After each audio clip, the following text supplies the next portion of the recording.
నమస్కారం, truth news కి స్వాగతం. హెడ్లైన్ చూద్దాం.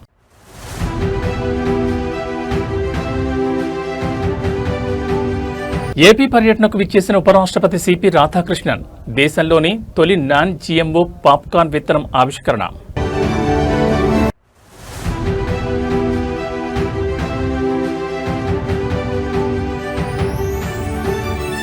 లండన్లో తెలంగాణ రైజింగ్, ఎన్ఆర్ఐలతో సీఎం రేవంత్ భేటీ.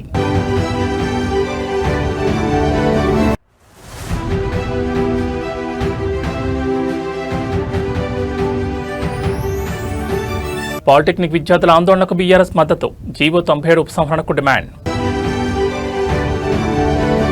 ఇక డీటెయిల్స్ చూస్తే భారత ఉపరాష్ట్రపతి సిపి రాధాకృష్ణన్ ఆంధ్రప్రదేశ్ పర్యటనకు విచ్చేశారు. గన్నవరం వద్ద ఉన్న విజయవాడ అంతర్జాతీయ విమానాశ్రయానికి చేరుకున్న ఉపరాష్ట్రపతికి రాష్ట్ర గవర్నర్ ఎస్ అబ్దుల్ నజీర్, ప్రజాప్రతినిధులు మరియు ఉన్నతాధికారులు ఘనస్వాగతం పలికారు. విమానాశ్రయం నుంచి నేరుగా గుంటూరు జిల్లా పరిధిలోని కృష్ణయ్యపాలెంలో ఉన్న గవర్నమెంట్ పాప్కార్నిక్ ఫ్యాక్టరీకి ఉపరాష్ట్రపతి చేరుకున్నారు. భారతదేశంలోనే మొట్టమొదటి non GMO high expansion popcorn Moiz hybrid విత్తనాన్ని ఉపరాష్ట్రపతి ఈ సందర్భంగా అధికారికంగా ఆవిష్కరించారు. ఈ విత్తనం ద్వారా మొక్కజొన్న రైతులకు దిగుబడి, ఆదాయం గణనీయంగా పెరుగుతుందని నిపుణులు స్పష్టం చేస్తున్నారు. ఈ కార్యక్రమంలో భాగంగా దేశవ్యాప్తంగా 8 రాష్ట్రాల నుంచి విచ్చేసిన ఉత్తమ ప్రతిభ కనబర్చిన మొక్కజొన్న రైతులను ఉపరాష్ట్రపతి సిపి రాధాకృష్ణన్ సాలువాతో సత్కరించి జ్ఞాపికలను అందజేశారు. అధునాతన వ్యవసాయ పద్ధతులు, పరిశోధనలు రైతులకు ఆర్థికంగా ఎంతో ఊతాన్నిస్తాయని ఈ సందర్భంగా ఆయన పేర్కొన్నారు.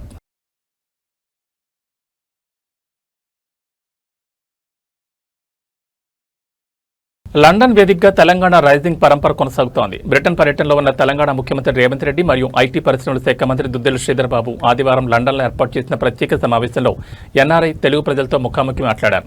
రాష్ట్ర ప్రగతిలో ప్రవాస భారతీయులను భాగస్వాములను చేసే దిశగా ఈ భేటీ అత్యంత ప్రాధాన్యత సంతరించుకుంది. లండన్లో జరిగిన ఈ ఆత్మీయ సమావేశంలో సీఎం రేవంత్ రెడ్డి, మంత్రి శ్రీధర్ బాబులకు తెలుగు ప్రవాసులు ఘనంగా స్వాగతం పలికారు. ఈ సందర్భంగా మాట్లాడిన నాయకులు, విదేశాల్లో స్థిరపడిన తెలుగు వారంతా తెలంగాణ అభివృద్ధి సాధనకు, రాష్ట్ర బ్రాండ్ ఇమేజ్ను ప్రపంచవ్యాప్తంగా పెంచేందుకు బలమైన రాయబారులుగా మారాలని పిలుపునిచ్చారు.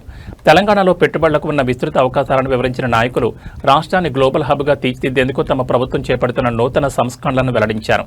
ప్రవాసాంధ్రులతో పాటు తెలంగాణ ఎన్ఆర్ఐలు రాష్ట్రంలో పెట్టుబడులు పెట్టి బ్రాండ్ తెలంగాణను ప్రపంచ స్థాయికి తీసుకెళ్లాలని కోరారు.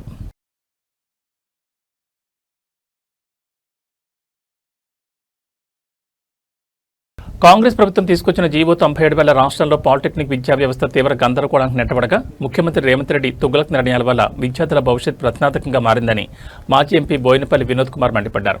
గత 10 రోజులుగా పాలిటెక్నిక్ విద్యార్థులు ఆందోళన చేస్తున్న కాంగ్రెస్ ప్రభుత్వం ఏమాత్రం పట్టించుకోవడం లేదని ఆగ్రహం వ్యక్తం చేశారు. పాలిటెక్నిక్ కళాశాలను స్కిల్ యూనివర్సిటీ పరిధిలోకి తీసుకురావడాన్ని వ్యతిరేకిస్తూ విద్యార్థులు చేపట్టిన న్యాయమైన పోరాటానికి బీఆర్ఎస్ పార్టీ పూర్తి మద్దతు ప్రకటిస్తుందని వినోద్ కుమార్ స్పష్టం చేశారు. స్కిల్ యూనివర్సిటీ అనేది కేవలం సర్టిఫికేట్లు, డిగ్రీలు ఇవ్వడానికి మాత్రమే పరిమితమని చట్టంలోనే స్పష్టంగా పేర్కొన్నారని ఆయన గుర్తు చేశారు. అంతేకాకుండా ఇప్పటివరకు స్కిల్ యూనివర్సిటీకి ఏఐసిటిఈ గుర్తింపు కూడా లేదని, అటువంటి సంస్థ కిందకు పాలిటెక్నిక్ కళాశాలను తీసుకురావడం అన్యాయమని ధ్వజమెత్తారు. తక్షణమే జీవో 97 ఉపసంహరించుకుని పాలిటెక్నిక్ విద్యా వ్యవస్థను కాపాడాలని బీఆర్ఎస్ డిమాండ్ చేస్తోంది. విద్యార్థుల ఆందోళన ఇప్పటికైనా ప్రభుత్వం పరిగణలోకి తీసుకోకపోతే రాష్ట్ర వ్యాప్తంగా పెద్ద ఎత్తున పోరాటాలు నిర్వహిస్తామని వినోద్ కుమార్ హెచ్చరించారు.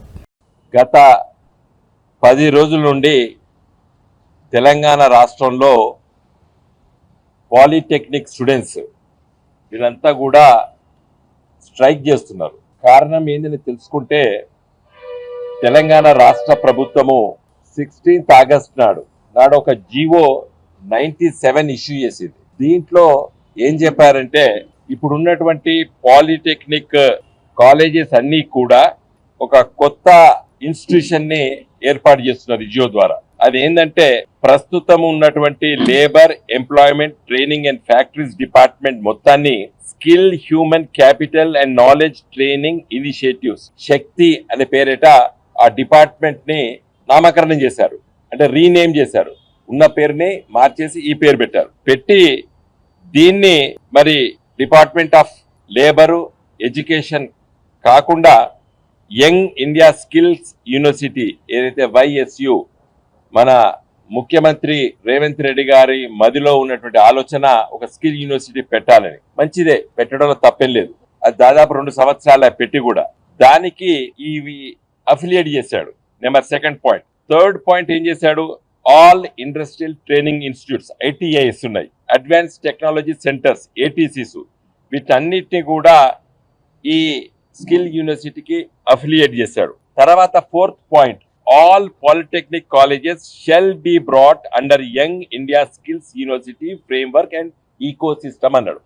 ఇంకా ఈ 4th పాయింట్కి మాత్రమే ఈ విద్యార్థులందరూ కూడా ఆబ్జెక్ట్ చేస్తున్నారు. ఈ 3 నువ్వు ఐటీఎస్ని, అడ్వాన్స్ స్కిల్ సెంటర్స్ని స్కిల్ యూనివర్సిటీకి పరిధిలో తెచ్చుకున్నా మాకేం అభ్యంతరం లేదు. కానీ మా పాలిటెక్నిక్ కాలేజెస్ని మీరు ఈ స్కిల్ యూనివర్సిటీకి అఫిలియేషన్ చేయడం కరెక్ట్ కాదు అనేది వాళ్ళ అభిప్రాయం. గత 10 రోజుల నుంచి పెద్ద ఎత్తున నిరసనలు తెలియజేస్తున్నారు. అయితే ఒక బాధ్యతాయుతమైనటువంటి ఒక రాజకీయ పార్టీ తరఫున, మా పార్టీ బీఆర్ఎస్ తరఫున మేము కొంచెం దీన్ని క్షుణ్ణంగా లోతుగా మేము ఆలోచన చేయడం జరిగింది. ఈ జీవో మొత్తంలో మళ్ళీ ఏం చెప్తాడు, young India skills university act 2024ను, తెలంగాణ ఎడ్యుకేషన్ యాక్ట్ 1982, ఈ రెండింటినీ కూడా ఏమైనా అమెండ్మెంట్ చేయాలన్నా లేదా కొత్త చట్టాలు తీసుకురావాలన్నా మీరు ఆలోచన చేయమని చెప్పి చీఫ్ సెక్రటరీ గారు ఇచ్చినటువంటి జీవో ఇది. స్కిల్ యూనివర్సిటీ అంటే ఏంది అనేది మళ్ళీ లోతుగా నేను పరిశీలించడం జరిగింది. గెజిట్ పబ్లికేషన్ ఎప్పుడు వచ్చింది? ఇది ఆగస్ట్ 14, అంటే ఖచ్చితంగా 2 సంవత్సరాల క్రితం, 2024 ఆగస్ట్ 14 నాడు 2 సంవత్సరాల క్రితము స్కిల్ యూనివర్సిటీ మన రాష్ట్ర శాసనసభ చట్టం ద్వారా ఏర్పడ్డది. ఈ స్కిల్ యూనివర్సిటీ మొత్తం గెజిట్ మొత్తం ఈ జీవోస్ అన్ని ఈ చట్టంలో ఉన్నటువంటి అవన్నీ కూడా చూడడం జరిగింది. అయితే ఈ స్కిల్ యూనివర్సిటీ చట్టం బానే ఉంది, కానీ ఈ యూనివర్సిటీకి కేంద్ర ప్రభుత్వం యూజీసీ ఏదైతే దాన్ని రికగ్నైజేషన్ చేసిందో అది 19th నవంబర్ 24 నాడు యూజీసీ ఒక లెటర్ ద్వారా దీన్ని రికగ్నైజ్ చేసింది స్కిల్ యూనివర్సిటీని. దీంట్లో ఏం చెప్తుంది? The university is empowered to award degrees as specified by the UGC under section 22 of the UGC act 1956. అంటే ఈ స్కిల్ యూనివర్సిటీ కేవలము డిగ్రీలు మాత్రమే అవార్డు చేసేటానికి ఈ యూజీసీ పర్మిషన్ ఇచ్చింది. ఏది? ఈ స్కిల్ యూనివర్సిటీ. మరి ఈ పిల్లలు చదువుకునేది డిగ్రీ కాదు, ఈ పిల్లలు చదువుకునేది ఏంది? Polytechnic. It is only diploma. తెలంగాణలో గృహ విద్యుత్ కనెక్షన్లకు స్మార్ట్ మీటర్లు అమర్చాలన్న కాంగ్రెస్ ప్రభుత్వం నిర్ణయంపై తీవ్ర నిరసన వ్యక్తమవుతోంది. రేవంత్ రెడ్డి ప్రభుత్వం పేదల పక్షాన కాకుండా కార్పొరేట్ల వైపు నిలబడిందని తెలంగాణ రక్షణ సేన ఆరోపించింది. స్మార్ట్ మీటర్ల ఏర్పాటు నిర్ణయాన్ని తక్షణమే ఉపసంహరించుకోవాలని డిమాండ్ చేసింది. కేంద్ర ప్రభుత్వం తీసుకొస్తున్న వికృత విధానాలకు రాష్ట్ర ప్రభుత్వం మోకరిల్లుతోందని తెలంగాణ రక్షణ సేన నాయకులు మండిపడ్డారు. కార్పొరేట్ సంస్థలకు కొమ్ము కాస్తూ స్మార్ట్ మీటర్లు బిగించి భవిష్యత్తులో పేదలకు అందుతున్న ఉచిత విద్యుత్ మరియు సబ్సిడీలను ఎత్తేసేందుకు పెద్ద కుట్ర జరుగుతోందని ఆగ్రహం వ్యక్తం చేశారు. ప్రజల జేబులకు చిల్లుపెట్టే ఈ విధానాలను ఉపేక్షించేది లేదని స్పష్టం చేశారు. విద్యుత్ సంస్కరణల పేరిట సామాన్యులపై భారం మోపితే రాష్ట్ర వ్యాప్తంగా పెద్ద ఎత్తున ఆందోళన చేపడతామని తెలంగాణ రక్షణ సేన హెచ్చరించింది. పేద మధ్యతరగతి ప్రజల హక్కులను కాలరాసే స్మార్ట్ మీటర్ల ప్రతిపాదనను వెంటనే రద్దు చేయాలని విజ్ఞప్తి చేసింది. జై తెలంగాణ. అందరికీ నమస్కారం. తెలంగాణ రాష్ట్ర ప్రభుత్వం పేదల పక్షాన లేదు, పెద్దల పక్షానే ఉందని పదే పదే నిరూపించుకుంటా ఉంది. ఈ మధ్య గవర్నమెంట్ అంతా కూడా స్మార్ట్ మీటర్లు పెట్టబోతున్నాం అనేటటువంటి అంశాన్ని హైలైట్ చేసి చెప్పేటటువంటి ప్రయత్నం చేస్తుంది. మొన్ననే సిఎండి గారు కూడా ప్రకటన చేయడం జరిగింది, మేము త్వరలో స్మార్ట్ మీటర్స్ పెడతామని చెప్పి. అట్లనే నెక్లెస్ రోడ్లో కూడా ఒక ఎగ్జిబిషన్ పెట్టిండ్రు, ఎట్లా స్మార్ట్ మీటర్స్ బాగుంటాయి ఏంది అని. అంటే పబ్లిక్ని ఒక మైండ్ వాష్ చేసే ప్రయత్నం చేస్తున్నారు. ఈ సందర్భంగా తెలంగాణ ప్రజలకు నేను ఒక 2-3 విషయాలు చెప్పాలనుకుంటున్నాను. ఆల్రెడీ మన తెలంగాణ రాష్ట్రంలో ఉన్నవన్నీ కూడా స్మార్ట్ మీటర్సే. ఇప్పుడు ముందు లెక్క ఎవరు కూడా పోయి పెన్ను పేపర్ పట్టుకొని రీడింగ్ రాసుకునే అవసరం లేదు. ఒక చిన్న మెషిన్ ఉంటుంది, దాన్ని తీసుకొని మీటర్ దగ్గరికి పోగానే ఆటోమేటిక్గా రీడింగ్ వస్తుంది. స్మార్ట్ మీటరే ఇప్పుడు కూడా ఉన్నది. కానీ ఇప్పుడు వీళ్ళు ప్రపోజ్ చేసేటటువంటి కొత్త మీటర్ ఏంటంటే, ఏదైతే రైతులు ఢిల్లీ సింగ్ బార్డర్ దగ్గర ఉద్యమం చేస్తే నల్ల చట్టాలు తొలగించిండ్రో, ఆ నల్ల చట్టాల్లో భాగంగా అదానీ వాళ్ళ కంపెనీకి సంబంధించి మీటర్లు ఏవైతే వ్యవసాయానికి పెట్టాలనుకున్నారో, ఇప్పుడు కొత్తగా కేంద్ర ప్రభుత్వం ఒక కొత్త పథకం తీసుకొచ్చింది. దాన్ని రాష్ట్ర ప్రభుత్వం సంతకం పెట్టి ఒప్పుకొని ఇవాళ కొత్త స్మార్ట్ మీటర్లు పెట్టాలనుకుంటుంది. మరి కొత్త స్మార్ట్ మీటర్లు పెడితే నష్టమేంది అంటే, ఇవి మన సెల్ ఫోన్ ఎట్లయితే మనం మొదలే ఒక 1000 రూపాయలు, 500, 100 రూపాయలు పెట్టి ప్రీపెయిడ్ ఎట్లా చేసుకుంటామో అట్లా ప్రీపెయిడ్ స్మార్ట్ మీటర్లు పెట్టాలనుకుంటున్నారు. సరే, మొన్న మనందరం కూడా ఈఆర్సీలో గొడవ చేస్తే వ్యవసాయానికి పెట్టమని చెప్పిండ్రు. కానీ ఇప్పుడు మళ్ళీ మొత్తం పబ్లిక్కి పెట్టాలి, ప్రతి ఇంటికి కూడా స్మార్ట్ మీటర్ పెట్టాలి అనే ఒక ప్లాన్ చేస్తూ ఉన్నారు. దీనివల్ల నష్టమేంది? ఆల్రెడీ ఉత్తరప్రదేశ్లో ఈ ఎక్స్పెరిమెంట్ అయితే మొత్తం ప్రతి ఇంట్లోంచి మీటర్లు బిక్కొచ్చి ఎలక్ట్రిసిటీ ఆఫీసులలో మీటర్లు వేసి వెళ్ళిపోతున్నటువంటి పరిస్థితి ఉన్నది. మన దగ్గర కూడా క్రితం ప్రభుత్వంలో తెలంగాణలో గవర్నమెంట్ ఆఫీసుల్లో ఈ ప్రీపెయిడ్ స్మార్ట్ మీటర్ పెడితే సడన్గా అర్ధరాత్రి లేకపోతే ఏ టెలికాన్ఫరెన్స్ అవుతున్నప్పుడు కరెంట్ పోతుంది. ఎందుకంటే 100 రూపాయలకు మీరు ఛార్జ్ చేస్తే 100 రూపాయల యూనిట్స్ కాగానే ఆ కరెంట్ ఆగిపోవడం అనేది జరుగుతుంది. సో ఇమాజిన్ చేయండి ఒక్కసారి, ఇవే మీటర్లు మన ఇళ్లల్లో పెడితే మరి గవర్నమెంట్ ఇస్తా అన్న ఫ్రీ సబ్సిడీ 200 యూనిట్ల పరిస్థితి ఏమవుతుంది? సెలూన్లకు ఇవ్వాల్సినటువంటి డబ్బులు ఇప్పటికే వీళ్ళు ఎగబెడుతున్నారు. ఒకవేళ సెలూన్లలో కూడా స్మార్ట్ మీటర్లు పెడితే మనం ఏ కటింగో గిటింగో వేసేటప్పుడు మధ్యలో కరెంట్ పోతుంది, ఉన్న బిజినెస్ కాస్త పోయే పరిస్థితి ఉంటుంది. అంటే అల్టిమేట్గా కాంగ్రెస్ ప్రభుత్వం, రేవంత్ రెడ్డి గారి ప్రభుత్వం కేంద్ర ప్రభుత్వం ముందు మోకరిల్లి వాళ్ళు తీసుకొస్తున్నటువంటి తలాతోకలైనటువంటి పథకాలను అదాని గారి బిజినెస్ని ఎంకరేజ్ చేయడానికి మాత్రమే వీళ్ళు ఇక్కడ స్మార్ట్ మీటర్లు పెడతామని చెప్తున్నారు. ఉన్న స్మార్ట్ మీటర్లను సరిగ్గా వాడుకొని ఉన్నటువంటి మొత్తం ఎలక్ట్రిసిటీ డిపార్ట్మెంట్ని ప్రాపర్గా వాడుకొని ఆర్టిజన్లను రెగ్యులరైజ్ చేసి కాంట్రాక్ట్ ఎంప్లాయీస్ని రెగ్యులరైజ్ చేసి ముందు 24 గంటలు కరెంటు మంచిగా ఇచ్చే ప్రయత్నం చేయండి. హైదరాబాద్ మహానగరంలోనే ఎప్పుడంటే అప్పుడు కరెంట్ పోయే పరిస్థితి ఉంది. ముందు దాన్ని సరి చేసుకోండి, ఆ తర్వాత కొత్త కొత్త పథకాలు ఆలోచించండి. ఎంతసేపు ప్రజల జేబులకు కత్తరేద్దామనేటటువంటి ఆలోచన తప్పితే ఈ కాంగ్రెస్ ప్రభుత్వానికి ప్రజలకు మంచి చేద్దామనే ఆలోచన కనబడతలేదు. కాబట్టి తెలంగాణ రక్షణ సేన నుండి మేము ఈ కొత్త స్మార్ట్ మీటర్లు పెట్టేటటువంటి పథకాన్ని తీవ్రంగా వ్యతిరేకిస్తున్నాం. దీనివల్ల మీరు ఇస్తున్నటువంటి ఎస్సీ ఎస్టీలకు అట్లనే సెలూన్లకు సబ్సిడీ ఎత్తేయాలనేటటువంటి ఆలోచన చేస్తున్నట్టుగా కనబడుతుంది. దీన్ని మేము జరగనివ్వము, దీన్ని మేము తీవ్రంగా వ్యతిరేకిస్తున్నాము. Thank you. జై తెలంగాణ. మేడ్చల్ జిల్లా బోడుపల్ పరిధిలోని 22A నిషేధ భూముల బాధితుల సమావేశంలో మాజీ మంత్రి ఎమ్మెల్యే హరీష్ రావు కాంగ్రెస్ ప్రభుత్వంపై తీవ్రస్థాయిలో విరుచుకుపడ్డారు. మంత్రి పొంగులేటి శ్రీనివాసరెడ్డి కేవలం సారీ చెప్పి తప్పు నుంచి తప్పించుకోవాలని చూడడం సరికాదని 2000 మంది బాధితులకు వెంటనే న్యాయం చేయాలని డిమాండ్ చేశారు. సమావేశంలో మాట్లాడిన హరీష్ రావు బాధితులను మీ సేవ, ఎంఆర్ఓ, ఆర్డీఓ మరియు కలెక్టర్ ఆఫీసుల చుట్టూ ఎందుకు తిప్పుతున్నారని ప్రభుత్వాన్ని నిలదీశారు. కాంగ్రెస్ ప్రభుత్వం చేసిన పొరపాటు వల్ల అమాయక ప్రజలు ఇబ్బందులు పడుతున్నారని, ఈ తప్పును యుద్ధ ప్రాతిపదికన సరిదిద్ది 22A జాబితా నుంచి ఆ భూములను పునరుద్ధరించే బాధ్యత పూర్తిగా ప్రభుత్వాన్ని స్పష్టం చేశారు.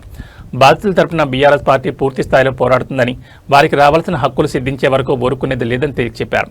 ప్రభుత్వం తక్షణమే స్పందించి ప్రత్యేక చర్యల ద్వారా ఈ సమస్యను శాశ్వతంగా పరిష్కరించాలని డిమాండ్ చేశారు. పొంగులేటి గారు, తప్పు నీది, సారీ చెప్పి తప్పించుకోవడం కాదు. నువ్వు ఏ తప్పైతే చేసినవో దాన్ని వెనువెంటనే యుద్ధ ప్రాతిపదికన తిరిగి పునరుద్ధరించేది కూడా మీదే బాధ్యత అని చెప్పి నేను డిమాండ్ చేస్తా ఉన్నా. ప్రజలు ఇప్పుడు ఈ 2000 మంది ఉన్నారు ఇక్కడ. ఈ 2000 మంది నీ గవర్నమెంట్ ఆఫీసుల చుట్టూ తిరగాలనా? ఆన్లైన్ లో మీ సేవా సెంటర్ కు, ఎంఆర్ఓ ఆఫీస్ కు, ఆర్డీఓ ఆఫీస్ కు, కలెక్టర్ ఆఫీస్ కు, యుఎల్సి ఆఫీస్ కు ఎందుకు ఈ ప్రజల్ని ఆఫీసుల చుట్టూ తిప్పుతున్నావు? ఎందుకు ఈ పేద ప్రజల్ని వ్యయ ప్రయాసాలకు లోన్ చేస్తున్నావు? తప్పు మీది కనుక ఆ తప్పును సరిదిద్దాల్సిన బాధ్యత కూడా మీదే అని చెప్పి ఈరోజు వీళ్ళందరి పక్షాన మేము డిమాండ్ చేస్తా ఉన్నాం. ఆంధ్రప్రదేశ్ రాష్ట్ర శాసనమండలి సభ్యురాలు దళవాయి రమాదేవి తన కుటుంబ సభ్యులతో కలిసి మర్యాదపూర్వకంగా భేటీ అయ్యారు. ఈ ఆత్మీయ కలయిక సందర్భంగా ఆమెకు ఘన స్వాగతం పలికి ప్రత్యేక శుభాకాంక్షలు తెలియజేశారు. కుటుంబ సమేతంగా విచ్చేసిన ఎమ్మెల్సీ దళవాయి రమాదేవికి శ్రీరాంబాబు మరియు నాయకులు పూలబొకే అందజేసి సాలువతో ఘనంగా సన్మానించారు. అనంతరం పలు ప్రాంతీయ అభివృద్ధి అంశాలు మరియు ప్రజా సంక్షేమంపై కొద్దిసేపు ఆత్మీయంగా చర్చించారు. ఎమ్మెల్సీగా బాధ్యతలు నిర్వర్తిస్తూ ప్రజలకు నిరంతరం అందుబాటులో ఉంటున్న దళవాయి రమాదేవి సేవలను ఈ సందర్భంగా అభినందించారు. కుటుంబ సభ్యులతో కలిసి వచ్చిన ఆమెకు ప్రత్యేక ధన్యవాదాలు తెలియజేయడంతో ఈ భేటీ అత్యంత ఆహ్లాదకరమైన వాతావరణంలో ముగిసింది. తిరుపతిలో బ్లేడ్ బ్యాచ్ అరాచకాలు తారాస్థాయికి చేరాయి. జీవకోన ప్రాంతంలో ఓ మైనర్ బాలికపై బ్లేడ్ బ్యాచ్ విచక్షణారహితంగా దాడికి పాల్పడింది. ఈ ఘటన స్థానికంగా తీవ్ర కలకలం రేపింది. జీవకోన అంబేద్కర్ విగ్రహం సమీపంలోని ఓ బేకరీ ఎదురుగా ఈ దుర్ఘటన చోటు చేసుకుంది. బాధితురాలిని జీవకోనకు చెందిన కోర్మారావు కుమార్తె సుప్రియగా గుర్తించారు. బాలికపై బ్లేడ్ బ్యాచ్ దాడి చేస్తుండగా గమనించిన స్థానికులు వెంటనే అప్రమత్తమై వారిని అడ్డుకున్నారు. తీవ్రంగా గాయపడిన బాలికను రక్షించి తక్షణ చికిత్స నిమిత్తం రుయా ఆసుపత్రికి తరలించారు. ఈ దుండగులు గతంలో కూడా ఇదే బాలికపై యాసిడ్ పోసి చంపేందుకు ప్రయత్నించారని స్థానికులు ఆరోపిస్తున్నారు. వరుసగా బాలికను టార్గెట్ చేస్తూ ప్రాణాంతక దాడికి పాల్పడుతున్న నిందితులపై కఠిన చర్యలు తీసుకోవాలని డిమాండ్ చేస్తున్నారు. సమాచారం అందుకున్న పోలీసులు ఆసుపత్రికి చేరుకుని బాధితుల పరిస్థితిని సమీక్షించడంతో పాటు నిందితుల కోసం గాలింపు చర్యలు చేపట్టారు.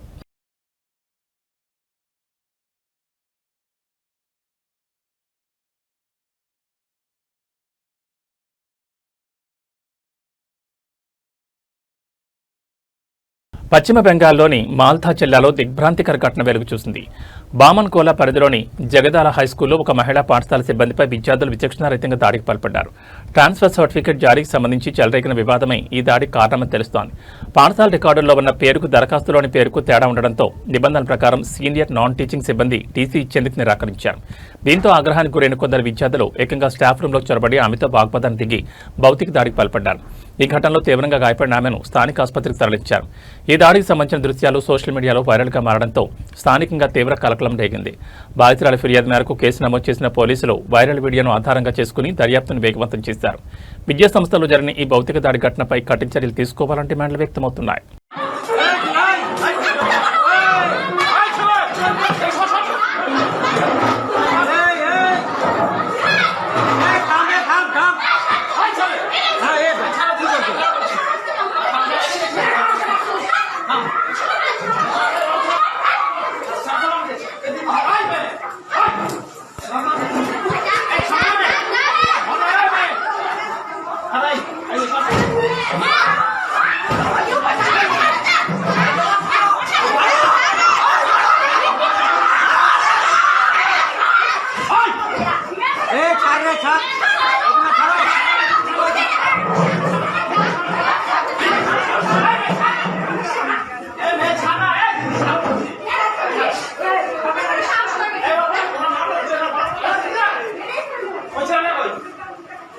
ये चेहरा पहना जो এইভাবে কাজ করে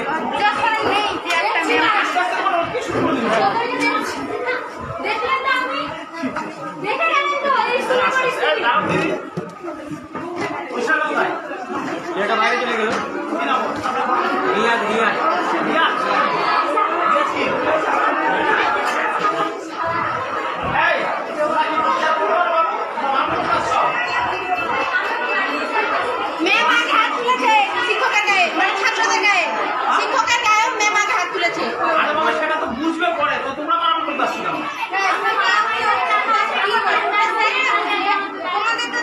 সেটা তো ঠিক আছে, পরে বলবে তো আছে। যাও যাও ये करके मेरे से तीन नीचे तुमकी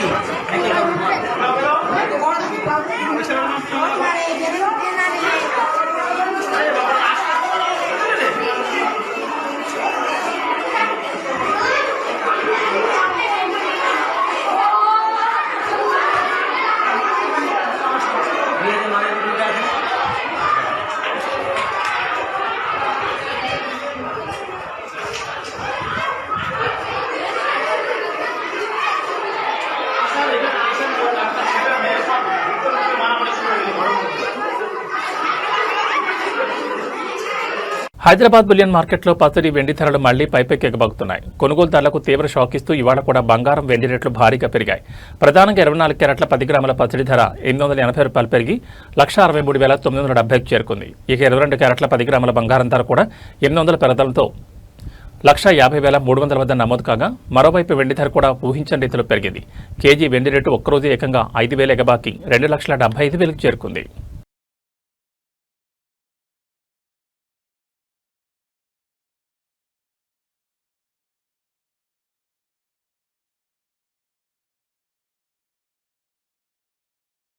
దేశీయ స్టాక్ మార్కెట్లు ఇవాళ రికవరీ తీసుకుసాగుతూ స్వల్ప లాభాలతో ప్రారంభమయ్యాయి. అంతర్జాతీయ సానుకూల సంకేతాల మధ్య బెంచ్ మార్క్ సూచీలైన సెన్సెక్స్, నిఫ్టీలు లాభాల బాటలో పయనిస్తున్నాయి.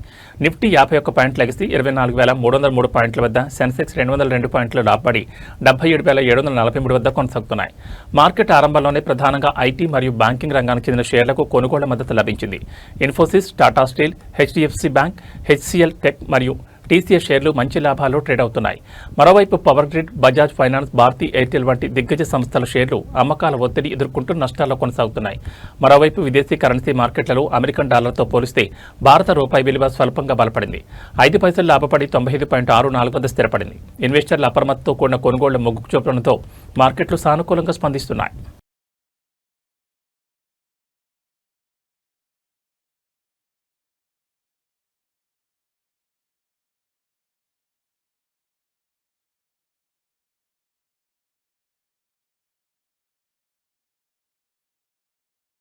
తెలుగు రాష్ట్రాల్లో వాతావరణం ఒక్కసారిగా మారిపోయింది. తెలంగాణ మరియు ఆంధ్రప్రదేశ్లోని పలు జిల్లాల్లో ఉదయం నుంచి ఈదురుగాలులతో కూడిన భారీ వర్షం కురుస్తోంది. హైదరాబాద్తో పాటు ఉమ్మడి వరంగల్, మెదక్, గుంటూరు, ఎన్టీఆర్ జిల్లాల్లో వర్షపు నీరు రహదారులపై చేరడంతో వాహనదారులు తీవ్ర ఇబ్బందులు ఎదుర్కొంటున్నారు. తెలంగాణ వ్యాప్తంగా వరంగల్, హనుమకొండ, జయశంకర్, భూపాలపల్లి, మెదక్, మహబూబాబాద్, జనగామ తదితర జిల్లాల్లో ఎడతెరిపి లేకుండా వర్షం పడుతోంది. రాజధాని హైదరాబాద్లోని ఐటీ కారిడార్, అమీర్పేట్, దిల్సుఖ్ నగర్, కూకట్పల్లి, సికింద్రాబాద్ వంటి ప్రధాన ప్రాంతాల్లో భారీ వర్షం నమోదు కాగా మరికొన్ని చోట్ల మబ్బులతో కూడిన చిరుజల్లులు కురుస్తున్నాయి. నగరంలో మురుగునీటి నిల్వలను తొలగించేందుకు జీహెచ్ఎంసీ బృందాలు రెస్క్యూ చర్యలు చేపట్టాయి. మరోవైపు ఆంధ్రప్రదేశ్లోని గుంటూరు, పల్నాడు, ఎన్టీఆర్ జిల్లాల్లోనూ ఉరుములు, మెరుపులతో కూడిన వర్షం పడుతోంది. రాబోయే 24 గంటల్లో మరిన్ని ప్రాంతాల్లో వర్షాలు పడే అవకాశం ఉందని వాతావరణ శాఖ హెచ్చరించింది. ప్రజలు అత్యవసరమైతే తప్ప బయటకు రావద్దని, విద్యుత్ స్తంభాలు, చెట్ల కింద నిలబడొద్దని అధికారులు సూచిస్తున్నారు.